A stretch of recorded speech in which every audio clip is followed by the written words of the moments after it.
Hey everyone, this is Shoaib Aftab और यार आज के इस वीडियो में हम डिस्कस करने वाले हैं टॉप 10 ऐसी गारंटीड टिप्स जिसकी वजह से शायद मेरा इतना अच्छा जो है स्कोर आ पाया था।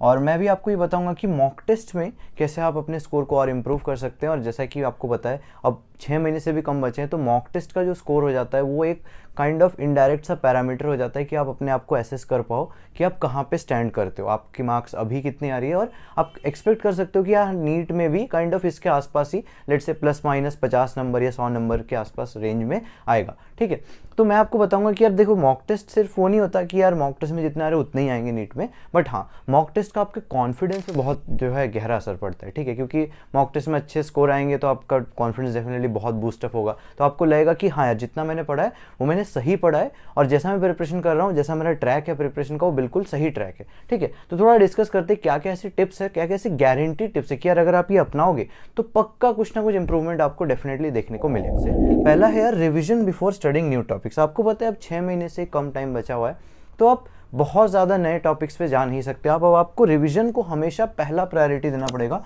नंबर 1 प्रायोरिटी आपका क्या होगा? रिवीजन। ठीक है, पुरानी जितनी भी चीज़ें आपने ऑलरेडी पढ़ ली अब तक काफ़ी है, इतना ज़्यादा बहुत डेविएट होने की ज़रूरत नहीं है।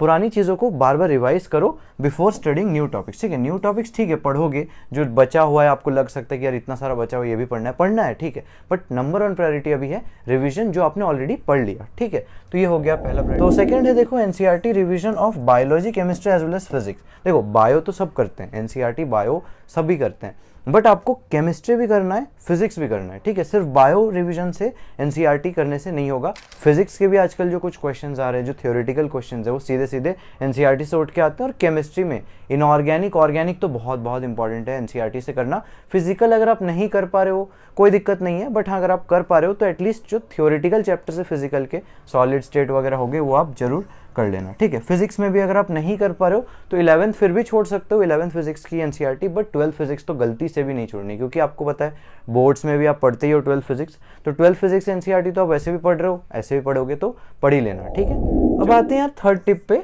Mock test syllabus is top priority. ठीक है, देखो मॉक टेस्ट में जब तुम्हारा मॉक टेस्ट होता है, चलो कोई भी कोचिंग में हो या कहीं पे टेस्ट सीरीज ज्वाइन कर रखा है, कुछ भी ज्वाइन कर रखा हो, तो मॉक टेस्ट का जो भी सिलेबस आ रहा हो ना, कि यार आज का जो मॉक टेस्ट होगा या लेट्स से संडे में जो भी मॉक टेस्ट होगा, अपकमिंग वीकेंड में जो मॉक टेस्ट होगा, उसका मान लो कुछ ना कुछ फिक्स सिलेबस होता है कि ये आ रहा है, ये आ रहा है, ये आ रहा है। ठीक है, वो हमेशा अपना नंबर 1 प्रायोरिटी बना लो। ठीक है, मतलब तुम्हारा अभी कुछ भी चल रहा हो या फिर कुछ बैकलॉग हो या फिर कुछ भी हो, नंबर 1 प्रायोरिटी पढ़ने में ये सामने अपकमिंग मॉक टेस्ट का सिलेबस होना चाहिए। क्यों? क्योंकि यार अपकमिंग मॉक टेस्ट में अच्छा करोगे तो ही कॉन्फिडेंस बढ़ेगा, तो ही जाके और जो नए टॉपिक्स है, बाकी टॉपिक्स है, वो सब क्या करोगे, अच्छे से कर पाओगे। ठीक है, क्योंकि देखो अगर आपने क्या किया, आपने अभी वाले टॉपिक को प्रायोरिटी दिया, आपने इसके साथ मान लो जो भी आपके बैकलॉग है उसको प्रायोरिटी दिया, तो वो सब तो करते रह जाओगे, जो अपकमिंग मॉक टेस्ट है उसका सिलेबस छूट जाएगा, मॉक टेस्ट बुरा चला जाएगा। मॉक टेस्ट बुरा जाने से आपकी जो साइकोलॉजिकल जो असर है, आपको लगेगा कि यार मेरे तो स्कोर कम ही रहते हैं, कम ही आते हैं, वो चीज़ आपको बहुत नेगेटिवली अफेक्ट कर सकती है। ठीक, आगे अब हम आते हैं चौथे पॉइंट पे। देखो solving PYQs multiple times and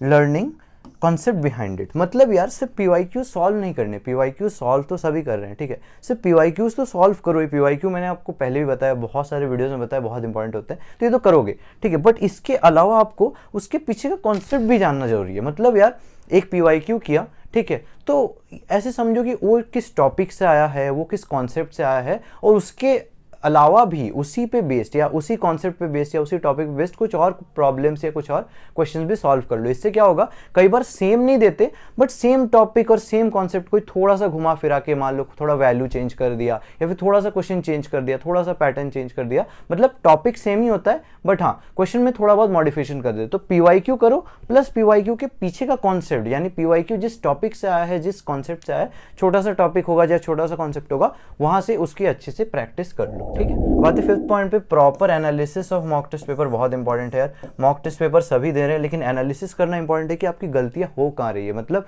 गलतियां तो हो रही है, तो टाइम मैनेजमेंट में गलती है, सिली मिस्टेक है, कॉन्सेप्चुअल मिस्टेक है। ठीक है, इसके अलावा एक चीज बहुत इंपॉर्टेंट है, टाइम्ड क्वेश्चन प्रैक्टिस। मतलब लोग क्या करते हैं, टेस्ट सीरीज है तो टेस्ट सीरीज तो ज्वाइन कर रखा है, तो 3 घंटे 20 मिनट में पेपर देना है टेस्ट के अंदर, तो मॉक टेस्ट के अंदर प्रॉपर मॉक पेपर अटेम्प्ट कर रहे हैं 3 घंटे के अंदर, ठीक है। लेकिन क्वेश्चन प्रैक्टिस करते वक्त क्या कर रहे हैं, वो मिस्टेक कर रहे हैं कि वो टाइम्ड नहीं, मतलब कोई क्लॉक नहीं सेट कर रहे कि यार इतने टाइम में मेरे को इतने क्वेश्चन जो है सॉल्व करना है। तो टाइमर सेट करो कि हाँ, अगर फिजिक्स है तो फिजिक्स में थोड़ा टाइम लगता है तो 1.5 मिनट दूंगा पर क्वेश्चन, तो मतलब अगर लेट से मेरे पास 1 घंटे का टाइम है तो मैं 40 to 45 क्वेश्चन सॉल्व करने की कोशिश करूंगा 1 घंटे में। और अगर बायो है तो बायो में मेरे को कम टाइम लगता है, 30 सेकंड लगता है, तो अगर 1 घंटे का टाइम है तो मैं अराउंड 100 to 120 क्वेश्चन सॉल्व कर लूंगा, ठीक है। तो ऐसे ही आपको पूरा टाइम्ड प्रैक्टिस करना है, क्वेश्चन प्रैक्टिस टाइम के साथ करना है, तभी आप जो है। चलो अब आते हैं 7 पॉइंट पे। Mock test question reading properly should be done, ठीक है। मतलब विथ ऑप्शंस इज इंपॉर्टेंट, मतलब ऑप्शंस पढ़ो, अच्छे से क्वेश्चन पढ़ो। बहुत एक क्रूशियल सा मिस्टेक कर देते हैं लोग, क्या करते हैं, जो उसको लाइनों को अच्छे से पढ़ते नहीं, कई बार देखना इनकरेक्ट करेक्ट ये सब बहुत मिस्टेक हो जाता है। क्वेश्चन में पूछा कुछ और है, आप सोच कुछ और रहे हो, पहला ऑप्शन पढ़ के टिक कर दिया, चौथा ऑप्शन में ऑल ऑफ दीज होता है, तो सेकंड भी करेक्ट होता है, थर्ड भी करेक्ट होता है, फर्स्ट भी करेक्ट होता है, आंसर ऑल ऑफ दीज जाता है, तो आप ऑल ऑफ दीज नहीं पढ़ते हो। तो प्रॉपर क्वेश्चन रीडिंग, प्रॉपर जो है ऑप्शन रीडिंग बहुत ज़्यादा इंपॉर्टेंट है। अब आते हैं कुछ आखिरी के पॉइंट्स में, जैसे 8 पॉइंट क्या देखो, mock test silly mistakes are to be eliminated by double checking. मतलब आपने पूरा मॉक टेस्ट सॉल्व कर लिया, ठीक है, लेकिन मैं तो कहता हूँ जैसे कुछ ऐसे पार्ट्स है, जैसे फिजिक्स हो गया, बायो में मैं क्या करता था एक साथ साथ बबलिंग फिल कर देता, ठीक है, लेकिन फिजिक्स को मैं हमेशा थोड़ा सा लास्ट के लिए उसका जो OMR फिलिंग उसको छोड़ता था कि यार एक बार डबल चेकिंग करूंगा, रीचेक करूंगा। तो फिजिक्स में पूरा रीचेक करता था कि यार मैंने कोई सिली मिस्टेक तो नहीं कर दी, कैलकुलेशन सारी एक बार फिर से चेक करता था। तो अगर आप अफोर्ड कर सकते हो, आपके पास इतना टाइम है, यूजुअली होता है 5 to 10 मिनट्स देकर आप सारे क्वेश्चन की कैलकुलेशन एटलीस्ट आप चेक कर सकते हो, ठीक है। तो अगर आप कर सकते हो तो डेफिनेटली ये करना कि डबल चेकिंग करना बहुत इंपॉर्टेंट है, ठीक है। एटलीस्ट थियोरेटिकल चीज़ों में बायो हो गया, ऑर्गेनिक हो गई, इनऑर्गेनिक हो गया, नहीं कर पाओगे एक साथ ही टिक कर दो, मतलब एक साथ ही बबल फिल कर दो, कोई दिक्कत नहीं है। लेकिन जहाँ कैलकुलेशंस हो, जहाँ सिली मिस्टेक्स की प्रोबेबिलिटी ज़्यादा हो, वहाँ पे एक और चीज़, time division subject wise in mock paper should be proper. मतलब यार टाइम को डिवाइड करना मत भूलना। कुछ लोग क्या करते हैं, स्टार्ट किया बायो से तो बायो ही करे, 2 घंटे लग गए बायो में, अब 1 घंटा बचा है, केमिस्ट्री करे, फिजिक्स करे, समझ ही नहीं आ रहा, और इस चक्कर में गलतियाँ और हो रही है, इस चक्कर में पूरा जो है गड़बड़ हो गया, ठीक है, तो पेपर गड़बड़ हो जाता है। तो इस चीज़ से बचना है, प्रॉपर टाइम डिवीजन करो। मैं भी क्या करता हूँ, सोच लेता कि हाँ यार फिजिक्स पहले अटेम्प्ट कर रहा हूँ, मैं फिजिक्स हमेशा पहले करता था, तो कर रहा हूँ, तो 1 घंटे 15 मिनट से ज़्यादा होने ही नहीं दूंगा। अगर 1 घंटा 15 मिनट हो गया, जितना क्वेश्चन हुआ ठीक है, बाकी मैं अगले सेक्शन में बढ़ जाऊँगा, केमिस्ट्री करूँगा, बायो करूँगा, फिर अगर टाइम बचा तो वापस फिजिक्स में आऊँगा। तो टाइम डिवीजन एकदम बहुत प्रॉपर होनी चाहिए। देखो ऑब्वियसली लेंथ फ्लक्चुएट करेगा, कभी बायो लेंथी होगा, कभी फिजिक्स होगा, कभी केमिस्ट्री होगा, लेकिन आपको अपना मेंटल जो है एक टाइम लिमिट सेट करके रखना है, वो बाकी आप छोड़ देना। मान लो कि फिजिक्स लेंदी है तो ऑफकोर्स केमिस्ट्री बायो कम लेंदी होंगे, शॉर्ट होंगे, जल्दी सॉल्व हो जाएंगे, तो जो टाइम बचेगा उसमें फिजिक्स कर लेना। तो अपने माइंड में एकदम सेट रखना, ठीक है। तो ये बाउंड्री सेट रखना कि कहाँ।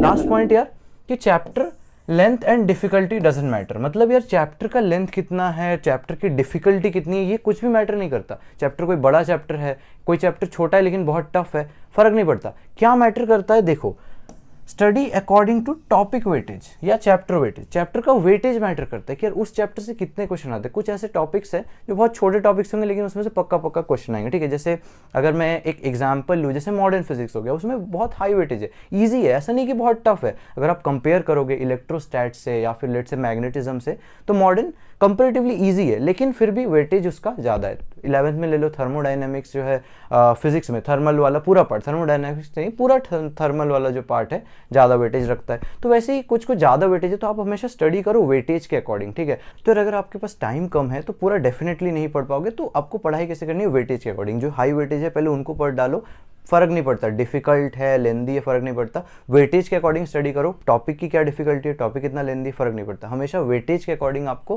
प्रायोरिटी देनी है स्टडी में, ठीक है। चलो that was the end of it. मतलब इतने ही पॉइंट्स थे। आई थिंक कि कुछ लोग मिस्टेक्स करते हैं, कुछ लोग जो है ये पॉइंट्स का ध्यान नहीं रखते, कुछ लोगों को ये पॉइंट पता होती है बट फिर भी उस पर एक्ट नहीं कर रहे होते। तो मैंने मेजर समराइज कर दिया है कि टॉप 10 ऐसे टिप्स जो अगर आप अपनाते हो तो आपका नीट में पक्का पक्का स्कोर इंप्रूव होगा। सिर्फ नीट में ही नहीं यार, आपके मॉक टेस्ट में भी जो है पक्का पक्का कुछ ना कुछ स्कोर इंप्रूव डेफिनेटली होगा, ठीक है। एंड करूंगा मैं एक कोट से, the only thing worse than being blind is having sight but no vision. मतलब यार विजन बहुत क्लियर रखो कि आपको क्या पढ़ना है, आपको कितना पढ़ना है और आपको कितना स्कोर करना है, ठीक है। विजन बहुत क्लियर होना चाहिए, ठीक है। मतलब ब्लाइंड से भी खराब क्या चीज़ है कि आप जो है आपके पास विजन नहीं है, ठीक है। मतलब आप देख सकते हो लेकिन आपके पास विजन नहीं है, ठीक है। तो ये जो है आपको ध्यान रखना है, आपका विजन एकदम क्लियर रखो कि हाँ मेरा टारगेट नीट है, मेरे को नीट के अकॉर्डिंग पढ़ना है, मेरे को कुछ भी एक्स्ट्रा नहीं पढ़ना, कुछ मतलब इधर उधर का नहीं पढ़ना, और मेरे को पेपर जो है उसके अकॉर्डिंग देना है। ठीक है, तो यार दैट वाज इट, मिलते हैं अगले वीडियो में, तब तक के लिए बाय बाय।